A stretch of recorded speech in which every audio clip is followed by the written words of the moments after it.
ഞാൻ വന്നിരിക്കുന്നത് പുതിയൊരു വിശേഷമാണ്. ഇന്ന് ഞങ്ങളുടെ സ്കൂളിലെ ഇലക്ഷൻ ആയിരുന്നു. ഞാൻ ആദ്യമായിട്ടാണ് ഈ ഇലക്ഷൻ പറഞ്ഞത്. വോട്ട് ചെയ്യായിരുന്നു. ഞാൻ ആദ്യമായിട്ടാണ് വോട്ട് ചെയ്തത്. അപ്പോൾ ഒന്ന് വോട്ടിന് വിന്നർ ആരാ നോക്കാനാണ്. ഉച്ച കഴിഞ്ഞപ്പോൾ ഒരു 2 മണിയൊക്കെ ആയപ്പോൾ ഞങ്ങളെ അനൗൺസ് ചെയ്യാൻ വിളിച്ചു. അപ്പോൾ നോക്കിയപ്പോൾ ആരാ വിന്നർ? ഞങ്ങളുടെ ലച്ചു ചേച്ചി. അപ്പോൾ ഞാൻ ലച്ചു ചേച്ചീൻ്റെ വീഡിയോ അടുത്ത വീഡിയോയിൽ ആയിട്ടിടാം, ലച്ചു ചേച്ചി ആരാണ്. അതുകൊണ്ട് എനിക്ക് ഇന്ന് നല്ല സന്തോഷമായി. പിന്നെന്തോ വേറൊരു വിശേഷമൊന്നുമില്ല. അതുകൊണ്ട് ഞാൻ ഇന്നൊരു പാട്ട് പാടത്തെ. ഇനി വരുന്നൊരു തലമുറയ്ക്ക് ഇവിടെ വാസം സാധ്യമോ? ഇനി വരുന്നൊരു തലമുറയ്ക്ക് ഇവിടെ വാസം സാധ്യമോ? മലിനമായ ജലാശയം, അതിമലിനമായൊരു ഭൂമിയും.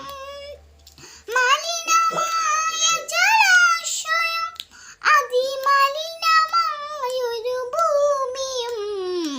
ഇനി വരുന്നൊരു തലമുറയ്ക്ക് ഇവിടെ വാസം സാധ്യമോ? ഇവിടെ വാസം സാധ്യമോ? തണലു കിട്ടാൻ തപസ്സിലായെന്നിവിടെ ലാമലകളും ദാഹനീരിനു നാവു നീട്ടി വരണ്ട പുഴകൾ സർവമും കാറ്റുപോലും വീർപ്പകിച്ച് കാത്തു നിൽക്കും നാളുകൾ. കാറ്റുപോലും വീർപ്പകിച്ച് കാത്തു നിൽക്കും നാളുകൾ. ഇവിടെ എന്തിനവിലെന്നായി വിത്തുകൾ മന്ത്രണം.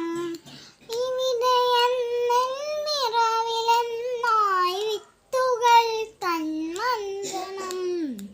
ഇനി വരുന്നൊരു തലമുറയ്ക്ക് ഇവിടെ വാസം സാധ്യമോ?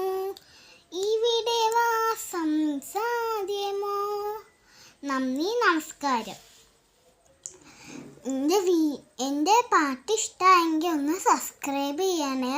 കുറേ പേരിപ്പോൾ വീഡിയോ കാണുന്നുണ്ട്, പക്ഷെ സബ്സ്ക്രൈബ് ചെയ്യുന്നുണ്ട്. അതുകൊണ്ട് പ്ലീസ് ഒന്ന് സബ്സ്ക്രൈബ് ചെയ്യണേ.